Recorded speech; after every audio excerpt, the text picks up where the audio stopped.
Hello everyone, welcome back to my channel. Welcome করতে করাতে আমি মহুয়া আমার আরেক নতুন ব্লগে সকল বন্ধুদের জানাই ওয়েলকাম। কেমন আছো তোমরা সবাই? আশা করি যে যেখানে আছো সবাই সুস্থ আছো এবং ভালো আছো, ভোলানাথের কৃপায়। তো আমরা বেশ ভালো আছি। তো চলো, সকালবেলা মর্নিংয়ে উঠে গেছি। উঠে ফ্রেশ হয়ে গিয়ে একেবারে আমি কানে শুনতে পাচ্ছি যেন কীর্তন আসছে। তো দেখো, সত্যি সত্যি দেখো, কল পরে একজন পাশের বাড়ি দিদি বাসন মাজছে, আর এই যে কীর্তনের দল চলে এসছে। আর এই সময় না আমাদের এখানে মাঝে মধ্যেই বাড়ি বাড়ি কীর্তন আসে এরকম। আর আমাদের যেহেতু ফ্ল্যাটের মাঝে মধ্যে খুব কম ঢোকে, কিন্তু এই বাড়ির আশেপাশে যত বাড়ি আছে কীর্তনে এই যে টাকা চাইছে, মানে কীর্তন গান টান শুনিয়ে দেয়, কীর্তনে যেটা হয় আর কি, আর টাকা চায়। আর তারপরে ওরা আবার প্রতি বাড়ি বাড়ি থেকে পয়সা টাকা যে যেমন পারে দেয়, এটুকু নিয়ে আবার ওরা চলে যায়। তো চলো, আমি এই কীর্তন দিয়ে কিন্তু আমি আজকের ব্লগটা স্টার্ট করলাম। আর সকালবেলা ঘুম থেকে উঠে কীর্তনের শোনাটাও ভীষণ শুভ। তো আমার খুব ভালো লাগে সত্যি কথা বলতে। তো এই যে একজন মাসিমা টাকা দিল, দিয়ে প্রণাম করলো। তো চলো, ব্লগটা এখান থেকে স্টার্ট করছি। আই হোপ তোমাদের কাছে ব্লগটা অনেক অনেক ভালো লাগবে। তো চলো, সকালে কিন্তু আমাদের ব্রেকফাস্ট হয়ে গেছে। এবার কিন্তু কিচেনে ঢুকে গেছি। আর ব্রেকফাস্টে ছিল ব্রেড বাটার আর মিষ্টি আর কলা, এটুকুই ছিল। তো সেটা তোমাদের কাছে শেয়ার করিনি। আর অনেকটা বেলা হয়ে যাচ্ছে, তাড়াতাড়ি রান্না করে নিতে হবে আমাকে। তো রান্না আমি চাপিয়ে দিচ্ছি, মাছগুলো ভেজে নিচ্ছি। আর হ্যাঁ, এই এই মাছটা কিন্তু একটা স্পেশাল মাছ, আমার জন্য না, আমার ছেলের জন্য বিশেষ করে, ওটা খেতে ভালোবাসে। তো চলো,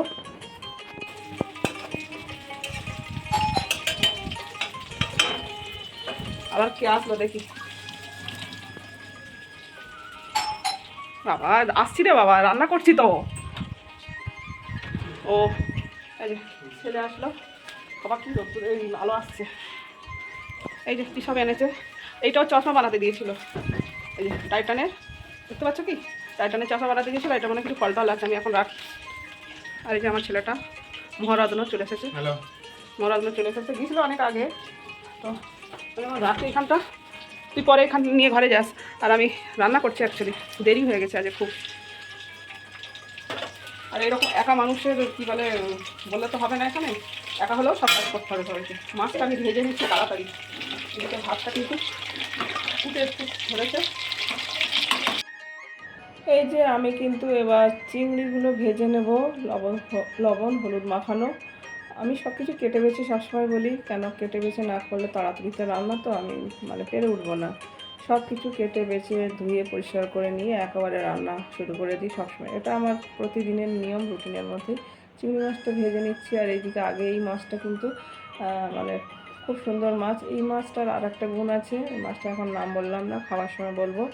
এই মাছটা ভেজে মানে সদ্য ভেজে খেলে, রান্না করলে যা টেস্ট হয়, ভেজে রেখে দুদিন পরে খেলে বা একদিন পরে খেলে অন্তত তার টেস্ট কিন্তু দ্বিগুণ বেড়ে যায়। তো যাই হোক, আমি মাছগুলো ভেজে নিয়েছি। আর এখানে আমি একটু এক হাতে ক্যামেরা করছি বলে না, একটু সাইড হয়ে যাচ্ছে, জাস্ট তোমরা একটু মানিয়ে নিও। আর এই মাছটা কিন্তু আদা রসুন পেঁয়াজ এসব দিয়ে কিন্তু সুন্দর যায়, আর খেতেও কিন্তু দারুণ হয় টেস্ট। আর ছেলে বিশেষ করে যে জায়গা থাকে না, এই মাছ একদমই পাওয়া যায় না। আর আমাদের এখানে কিন্তু এই মাছটা অ্যাভেলেবেল। তো আমাদের এখানেও মাঝে মধ্যে আবার পাওয়া যায় না, কিন্তু অনেক সময় বেশিরভাগ পাওয়া যায়। আর যাই হোক, এখন ছেলে আসলে যতটা পারি চেষ্টা করি, আমার ও যে যেটা খেতে ভালোবাসে, যেটা যেটা সেগুলো আমি রান্না করি। তো এইটা আদা রসুন পেঁয়াজ টমেটো কাঁচা লঙ্কা ধনে জিরে যা হয় আর কি, সব দিয়ে আমি মাছটা রান্না করছি। আর খুব তাড়াতাড়িতেই করছি। আর মশলা যাতে পুড়ে না যায় তার জন্য একটু কিন্তু আমি সবসময় জল ঢেলে দিই। আর এরকম কষিয়ে কষিয়ে কিন্তু আমি রান্না করি, যাতে রান্নার টেস্ট হয়। তো মাছ ঝোল ফুটে গেছে, আমি কিন্তু ভাজা মাছগুলো ঢেলে দিলাম। এবার কিন্তু আমি পটল দিয়ে চিংড়ি আলু পটল একটা বানাবো। আর অ্যাকচুয়ালি আমার ছেলে খুব একটা যে পটল খেতে পছন্দ করে তা নয়, কিন্তু এটা অ্যাকচুয়ালি ও চিংড়ি খেতে খুব পছন্দ করে। তো চিংড়ি দিয়ে পটল বানালে কিন্তু খাবে, এমনটা হয় না একটা জিনিস খাবো একটা জিনিস খাবো না। এতটা বড় হয়ে গেছে তবু এখনও খাওয়া দাওয়া খুব বেছে বুঝে খায়। আগে তো একদমই খেত না, তো এখন তবু অনেকটাই সব সবজি টবজি খায়। আগে তো প্রথম প্রথম সবজি খেতই না, এখন এখন কলেজ লাইফেও খেত না কোনো সবজি। তো এখন খায় সব, মোটামুটি সব ধরনের সবজি খায়, কিন্তু পটল আর ফুলকপি খেতে গেলে ওর একটু কষ্ট হয়। যাই হোক, আমি পটল আগে কষে নিয়েছি। আর এটা আমি আলু ভালোভাবে কষে নিচ্ছি, মশলাপাতি সব রকমের আদা রসুন পেঁয়াজ সব কিছু দিয়েই কিন্তু আমি করছি, টমেটো। আর খুব তাড়াতাড়িতে রান্না করছি, কিন্তু খেতে কিন্তু আলু পটল চিংড়ি দারুণ হয়েছিলো। আর চিংড়িগুলো কিন্তু কষানোর শেষে কিন্তু ঢেলে দিলাম, আর সব চিংড়িটাই ঢেলে দিলাম।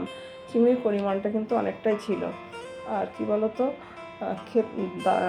কালারটা দেখছো তো, কিন্তু দারুণ হয়েছে। আর পটল চিংড়ি এইভাবে তোমরা করবে, আদা রসুন পেঁয়াজ।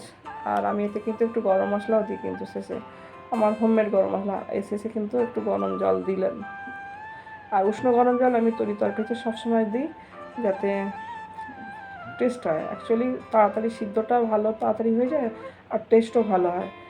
তো আমার গলাটা এমনিতে একটু আবার বসে বসে যাচ্ছে, জাস্ট তোমরা একটু কিন্তু মানিয়ে নিও।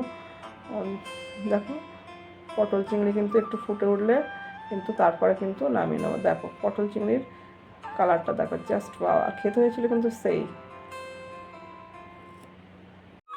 তো গাইস, তারপরে কিন্তু আমি স্নান সেরে বৃহস্পতিবারে লক্ষ্মী পুজো দিয়ে দিচ্ছি। আর দেখো মা লক্ষ্মীকে আজকে সুন্দর একটা মালা পেয়েছি, এইরকম মালা সচরাচর পাওয়া যায় না। তা ধূপ প্রদীপ দিয়ে আমি কিন্তু শঙ্খধ্বনি বাজিয়ে পুজো শেষ করব।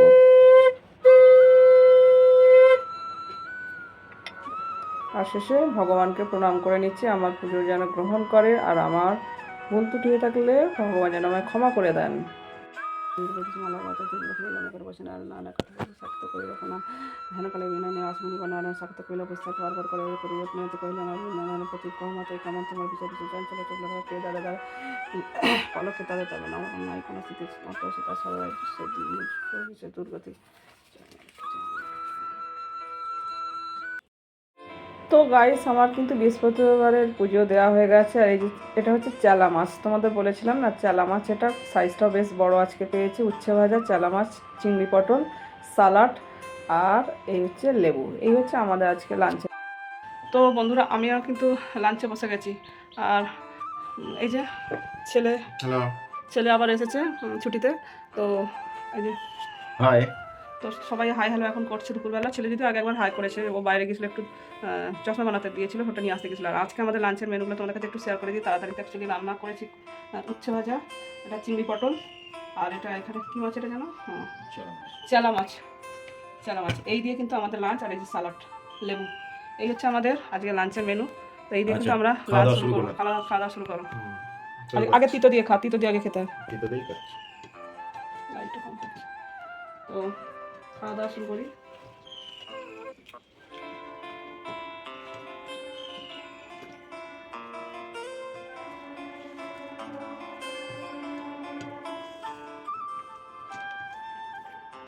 সবাই শুরু করে দিয়েছে। আসলে মন শরীর একটা সময় অনেক চাপ থাকে, বিভিন্ন চাপ থাকে, শুধু সংসারের চাপ তো নয়, অনেক কিছু চাপ থাকে। চাপ থাকতে থাকতে মানুষ একটা সময় মানুষের নিজের অনেক কিছু হারিয়ে ফেলে। মানে অনেক সময় দেখা গেছে মানুষের অনেক অসুবিধা হয়ে যায়। তো স্যার, আমি এখন লাঞ্চ শুরু করি। আর উচ্ছে দিয়ে আমি আগে খাই কিছুটা।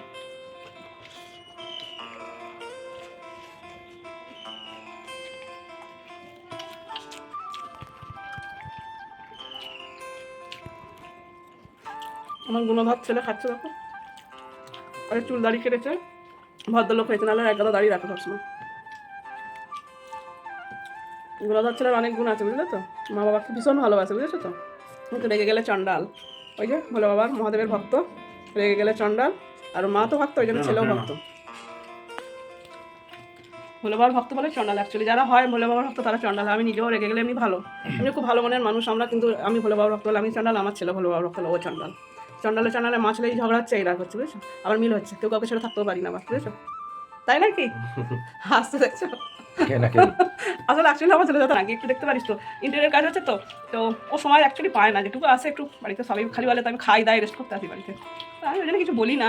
অ্যাকচুয়ালি মা বাবার কাছে সব ছেলেমেয়েরা গেলে রেস্ট করতে যাই, আমরাও যখন বাবার বাড়িতে যাই না, আমরা সত্যি খাই আর মানে রেস্ট করতেই যাই অ্যাকচুয়ালি। তো সেরকম আমার ছেলেও তাই। তুই রেস্ট করতে আসছিস কি বলতো? না না, কিছু কিছু খাস আর ঘুমাস, তাই তো। খায় আর ঘুমায়, বাজারে ব্যাগটাও ধরে না হাতে, যেটা তোমাদের বললাম। আমি পটল চিংড়ি খাইছিস? আমি এখনো আর একটু মাখা মাখা হলে আর একটু ভালো হতো, একটু কম মাখা মাখা হয়ে গেছে। মানে বুঝতে পারিনি, তাড়াহুড়োতে নাবিয়েছি তো। পটল চিংড়ি এমনি এটা ভালো হয়েছে, রান্নাটা ভালো হয়েছে। চিংড়ি পটল মানে চিংড়ি পটল, যেটা পটল চিংড়ি বলে, রান্না ভালো হয়েছে। রান্না ভালো হয়েছে, তবু তাড়াহুড়োতে রান্না ভালো হলেই ভালো। তুমি খাচ্ছ, খেয়ে বলবে।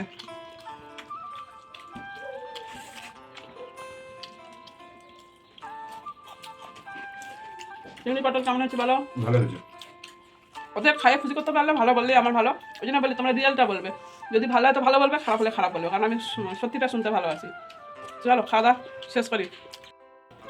তো আজকে কি মাছ খাচ্ছি সেটা বল। চেলা মাছ বলছে তো। চেলা মাছ, অ্যাকচুয়ালি সত্যি কথা যেটা বলতে, ও যেখানে থাকে ওর ওখানে চেলা মাছ পাওয়া যায় না, তো ওই জন্য ওর বাবা পছন্দ করে বাজার থেকে সকালবেলা গিয়ে কিন্তু ওর জন্য চেলা মাছ নিয়ে এসেছে। আর চেলা মাছের সাইজটা বেশ ভালো ছিল, পিসটা বেশ বড় বড়। তো হ্যাঁ, খেতে টেস্টি হয়, দারুণ হয়, খুব টেস্টি হয়। আমি যার জন্য বিশেষ করে ওর জন্যই আমি এগুলো বানাই। বিশেষ করে ও যখন আসে, যেটা যেটা যখন ভালোবাসে আমি করে চেষ্টা করি যতটুকু পারি তাড়াহুড়ো করেও অন্তত করে দিই, কারণ টেস্ট আছে ভালো। হ্যাঁ, চেলা মাছের টেস্টটা ভালো হয়, আর সাইজটা বেশ বড় ছিল বলে না, যার জন্য টেস্টটা ভালো হয়েছে।